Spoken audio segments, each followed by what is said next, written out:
Hi everyone, my name is David and you're watching BrickVault. Almost all of the Separatist machines we see in the Star Wars movies have a brown or tan color scheme, although I think everyone agrees that the grey and dark blue paint job of later used vehicles looks much cooler. Sure, on land brown or tan works much better as a disguise from your enemies, depending on the planet you're on, but in space that absolutely makes no sense. So why not choose a color that at least looks cool? Even more glad am I that we got to see some of the most memorable and iconic Separatist vehicles repainted in a luminous dark blue in the Clone Wars series. One of the most seen ones is the AAT in CIS colors, a tank that we already have a Lego rendition of in the BrickVault web store, but we also got to see the multi-troop transport or MTT in a couple of episodes, which is arguably one of the coolest machines in all of Star Wars, especially in this color scheme. Today I present to you the MTT designed by Caleb Briggs and recolored and redesigned by myself to resemble the grey and dark blue Clone Wars variant. This is a project that is in the works for quite a while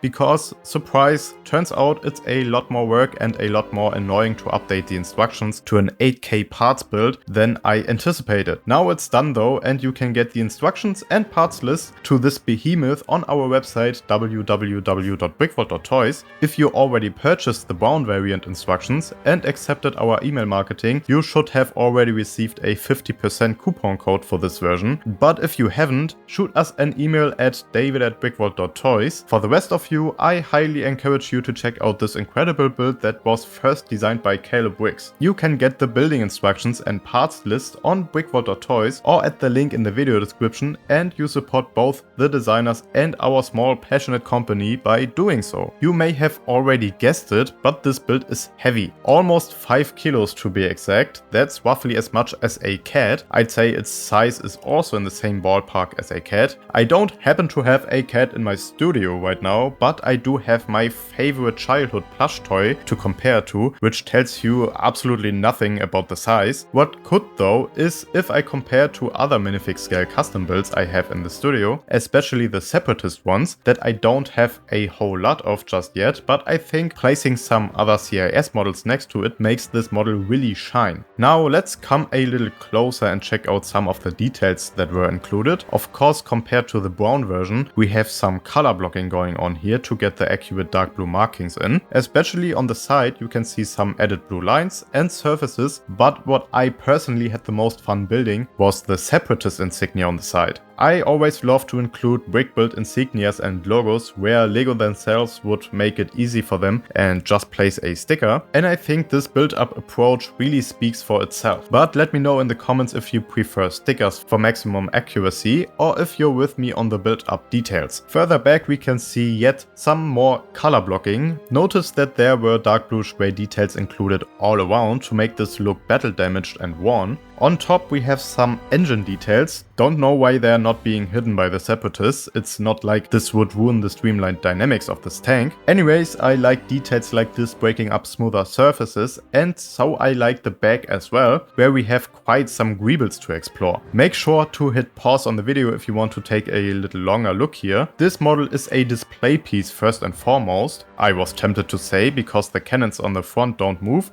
but we actually have quite some playability included here. The first thing to mention is that this stands on 6 transparent wheel pieces. This lifts the tank up a couple of centimeters and makes it so you can roll it around freely, almost like a shopping cart with its wheels. Next thing is that we have openable sides and a sliding sub-assembly that you can store stuff on. On top there is a commando station or cockpit for the droid pilots. There are quite some control details in here for the droids to look busy, so Uncle Grievous doesn't beat the hell out of them. And the one feature you're of course waiting for, understandably, we still have a droid rack in there, including 48 droids that are all able to be deployed like in the movie. I think this is one of the best play features of any BrickVault model and certainly one of my personal favorite features of any Lego build I've seen. And now it becomes a tiny bit cooler because we also now include a Super Battle Droid rack that can be switched out for the regular B1s. For this you just have to disconnect 2 Technic lift arms on each side and a small axle piece in the middle middle and you can switch it out. Takes maybe about 3 to 5 minutes, but the result looks quite cool. And of course you can still store them inside the MTT with everything closing up properly. And while we're at the front, you can see I tried my absolute best to get the dark blue lines and dark gray triangle in the front without using rare or inaccessible pieces. I think I got it done pretty accurately if you compare to the quote-unquote real thing, but let me know in the comments if I did. Now, this build has quite some playability, but it's at least not meant to be played with by a child. I'd say it's pretty sturdy and you can pick it up quite easily, but be aware that the sides should not be pushed in. Rolling it around, playing with its features and picking it up from the underside should leave you with a pretty and put together build for as long as you want. This build was quite a challenge to modify, but I had a ton of fun returning to designing again after I spent so much time working behind the scenes